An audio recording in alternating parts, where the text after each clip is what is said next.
Hello students, कैसे हैं आप सब। उम्मीद है आप लोग बहुत अच्छे होंगे। बच्चों, जैसा कि आपको पता है, मैंने बिहार बोर्ड 10th संस्कृत का एक सीरीज स्टार्ट किया है, जिसमें मैं अब तक आपको संस्कृत व्याकरण के कई सारे टॉपिक्स पढ़ा चुकी हूँ।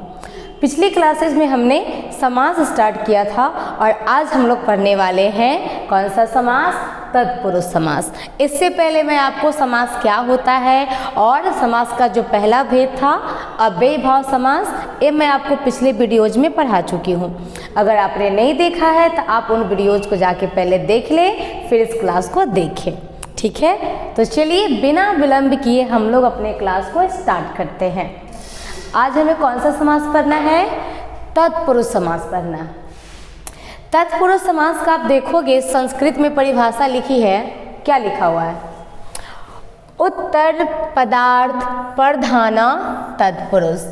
बच्चों, जब भी आपको संस्कृत में ऐसे बड़े बड़े शब्द दिखे तो आप कोशिश करो कि उसको तोड़ तोड़ के खंड खंड करके, जैसे संधि विच्छेद करते हैं, जैसे समास विग्रह करते, वैसे तोड़ तोड़ के पढ़ने की कोशिश कीजिए। अगर आप ऐसा करेंगे तब जरूर पढ़ पाएंगे। क्या लिखा है, उत्तर पदार्थ प्रधाना तत्पुरुष, यानी तत्पुरुष समास में क्या होता है, जो उत्तर पद होता है उस उत्तर पद के अर्थ की क्या होती है, प्रधानता होती है। यानी बाद वाला जो शब्द आता है वही उस शब्द के अर्थ को स्पष्ट करता है, ठीक है। मैंने यहाँ पे लिख भी दिया हिंदी में कि तत्पुरुष समास में उत्तर पद की क्या होती है, प्रधानता होती है, ठीक है। तत्पुरुष समास का पहला पद प्रधान होगा। अब हम लोग पढ़ने वाले हैं तत्पुरुष समास के कितने भेद हैं, तो आपको यहाँ पे दिख रहा है तत्पुरुष समास के 6 भेद हैं। कितने भेद है, 6 भेद है। कौन कौन, द्वितीय तत्पुरुष, तृतीय तत्पुरुष, चतुर्थी तत्पुरुष, पंचमी तत्पुरुष, षष्ठी तत्पुरुष और सप्तमी तत्पुरुष। बच्चों, जब आप ये तत्पुरुष के भेद को पढ़ रहे होंगे तो आपके दिमाग में एक बात आई होगी कि ये चीज़ें आपने कहीं ना कहीं तो देखी है, याद करो। ये आपने देखा है जब भी आपने शब्द रूप याद किया था। याद करिए, आपने जितनी भी शब्द रूप याद किए हैं वो प्रथमा विभक्ति से लेके सप्तमी विभक्ति तक याद किए हैं। और अगर आप और थोड़ा सा अपने दिमाग पे जोर डालोगे तो आपको याद आएगा कि आपने तो कारक में पढ़ा। बच्चों, आपने पढ़ा है कि कारक कितने होते हैं, 8 होते हैं, लेकिन विभक्ति उनमें कितनी लगती है, 7 लगती है ना। कर्ता कारक में प्रथमा विभक्ति, कर्म कारक में द्वितीय विभक्ति, करण कारक में तृतीय विभक्ति, संप्रदान कारक में चतुर्थी विभक्ति, अपदान कारक में पंचमी विभक्ति, संबंध कारक में षष्ठी विभक्ति और अधिकरण कारक में सप्तमी विभक्ति। बच्चों, असल में वो जो कारक है ना, वही तत्पुरुष समास में होता क्या है कि जब आप तत्पुरुष समास का है ना विखंड करोगे, तोड़ोगे, तो इसमें आपको कारक के विभक्ति आएंगे।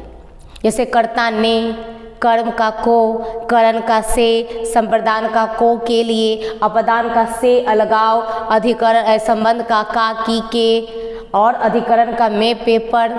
और उसी हिसाब से हमने इसे क्या किया है, तत्पुरुष के भेदों में बांट दिया।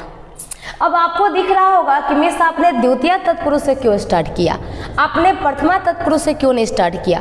तो बच्चों, जो तत्पुरुष का जो प्रथम होता है ना, प्रथमा तत्पुरुष, वो आगे एक नया समास बन जाता है जिसको हम कर्मधारय समास कहते हैं। आगे मैं आपको वो पढ़ाने वाली हूँ। तो इसका जो पहला कर्ता तत्पुरुष होता है वो चला जाता, कर्ता तत्पुरुष को प्रथमा तत्पुरुष कहते हैं, वो कर्मधारय समास बन जाता।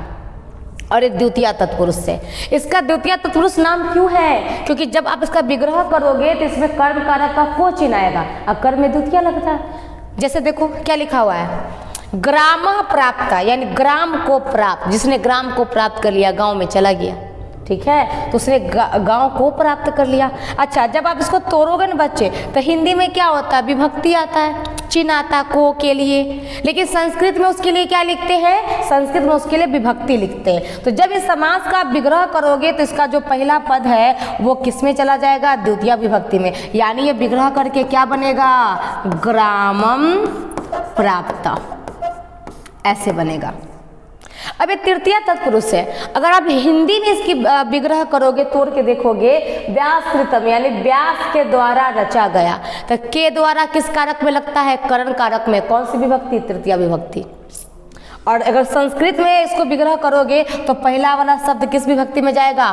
तृतीया में। तो व्यास का तृतीया क्या हो जाएगा? तो आप कहोगे मिस व्यासेन होगा। अच्छा बच्चों, इसके लिए आपको शब्द रूप याद होना चाहिए, नहीं याद है तो याद कर लेंगे, ठीक है। व्यासेन कृतम तृतीय विभक्ति में आया। अब ये चतुर्थी विभक्ति है, तत्पुरुष, चतुर्थी तत्पुरुष है। अब देखो चतुर्थी संप्रदान कारक हिंदी में करोगे तो गो सुखम यानी गाय के लिए सुख, गाय के लिए सुख के लिए किस में आता है? संप्रदान कारक में। संप्रदान कारक में कौन सी विभक्ति होती है? चतुर्थी होती है ना। अब देखो अगर संस्कृत में तोड़ोगे तो ए वाला शब्द किस में जाएगा?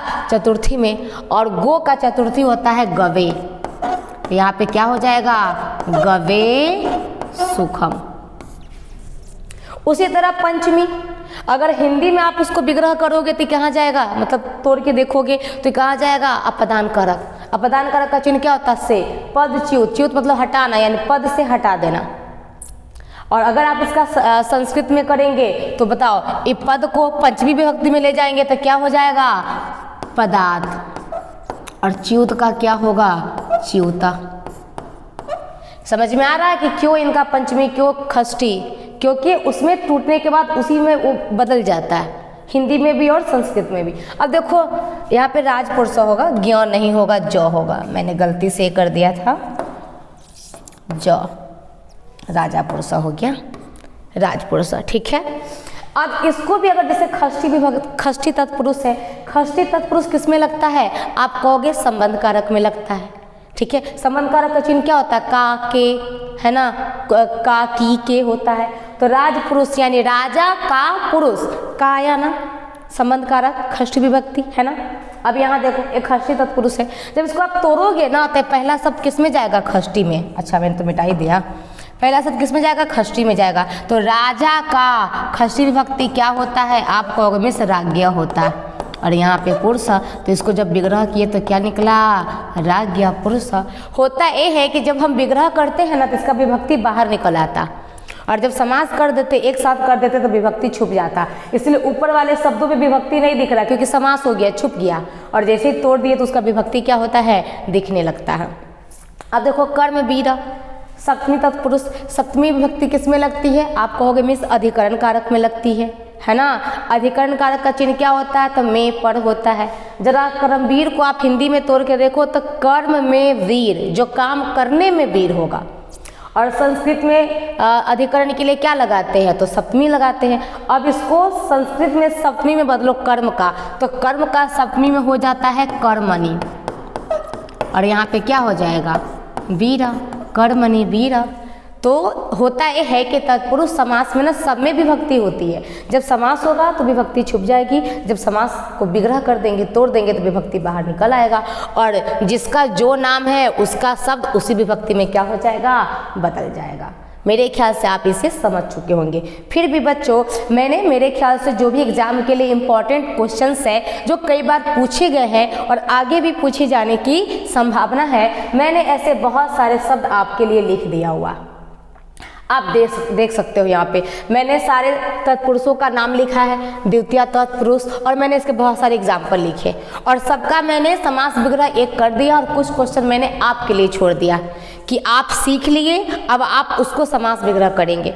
कल की क्लास में मैंने आपको बताया था कि बहुत सारे ऐसे क्वेश्चंस होते हैं, है ना, जिसमें पूछा जाता है कि समास विग्रह करिए या समास विग्रह किया हुआ और आपसे कहा जाएगा उसका समास करिए। तो आपको अगर आता रहेगा तो आपके लिए आसानी होगी। वैसे चिंता की बात तो है नहीं क्योंकि वहाँ पे आपको ऑप्शन मिलेगा, बस आपको चुन लेना है। चलिए आगे देखिए। तो द्वितीय तत्पुरुष में क्या है? कृष्णाश्रित, यानी जो कृष्ण के आश्रय में चला गया। तो देखो तोड़ के इसमें द्वितीय विभक्ति प्रकट हो गया ना, कृष्णम श्रिता। ऐसे ग्राम प्राप्त को तोड़ेंगे तो क्या होगा? ग्रामम प्राप्ता। धन्नापन को तोड़ेंगे तो क्या होगा? धन्नम अपन्ना। स्वर्ग प्राप्त को तोड़ेंगे तो क्या होगा? स्वर्गम प्राप्ता। अस्तगता को तोड़ेंगे तो क्या होगा? अस्तम गता। वैसे ही आप यहाँ पे देख रहे होगे तृतीय तत्पुरुष, है ना। तो तृतीय तत्पुरुष में क्या होगा? शब्द विग्रह करने के बाद वो तृतीय विभक्ति में जाएगा। जैसे व्यास कृतम, व्यास कहाँ चला गया? तृतीया में। ऐसे मास पूर्व, तो मास किस में जाएगा? तृतीया में। मासेन पूर्व। पितृ सम, तो पितृ किस में जाएगा? तृतीया में। पितरा समम। मातृ सदृश, तो मातृ का तृतीया बदलेंगे तो क्या होगा? मात्रा सदृशम। आचार निपुणा का, अगर आचार का तृतीया बदलेंगे तो क्या होगा? आचारेन निपुणा। वैसे मैंने यहाँ पे लिखा, अगर एक चतुर्थी तत्पुरुष है तो इसका शब्द विग्रह होने के बाद किस विभक्ति में जाएगा? चतुर्थी में। आप देखो भूत बलि तो भूताय बलि, इसी तरह इनका बदलेगा। अब मैं नहीं बताऊंगी, आपको खुद करना है, सारा मैं ही बता दूं। आगे देखो, अगर ये पंचमी तत्पुरुष है तो इसका विग्रह करने के बाद ये किस में जाएगा? पंचमी विभक्ति में इसका पहला शब्द जाएगा। जैसे चौर भयम, यानी चोर से भय, ठीक है, तो क्या हो गया? चौरात भयम। सर्प भीता सर्पात भीता, प्रेत भीति प्रेतात भीति, व्याघ्र भीत व्याघ्रात भी, पदच्युत पदात च्युत, गृह निर्गता तद गृहात निर्गता। ऐसे यहाँ देखो, खष्टी तत्पुरुष है तो विग्रह करने के बाद शब्द किस में जाएगा? खष्टी में। जैसे राजपुरुष है, क्या हुआ? राज्य पुरुषा। विप्र पुत्र क्या होगा? विप्रस्य पुत्र। नदी तटम, तो नदी का खष्टी क्या हो जाएगा? नद्या तटम। जल प्रवाह, जलस्य प्रवाह। राजपुत्र, तो राजा का क्या हो जाता है? राज्ञ, राज्ञ पुत्र। राजा प्रसाद, तो राज्ञ प्रसाद। ऐसे यहाँ के शब्दों को आप किस में बदल दोगे? सप्तमी में। जैसे कर्मवीर था, सप्तमी तत्पुरुष है, कर्मवीर था तो कर्म को किस में बदले? सप्तमी कर्मणि। शास्त्र को सप्तमी में बदलेंगे तो क्या होगा? शास्त्रे प्रवीणा। सभा को सप्तमी में बदलेंगे तो जैसे लता है वैसे सभा चलेगा। लताया पंडिता। प्रेम धूर्त तो प्रेमे धूर्ता। दान वीर तो दाने वीरा।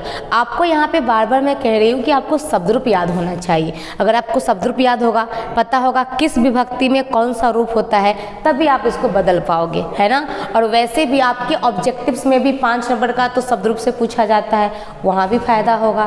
तो बच्चों, इस तरह हमने पढ़ लिया है तत्पुरुष समास। अगली की क्लास में हम लोग आगे के समास पढ़ेंगे। तब तक के लिए बाय बाय।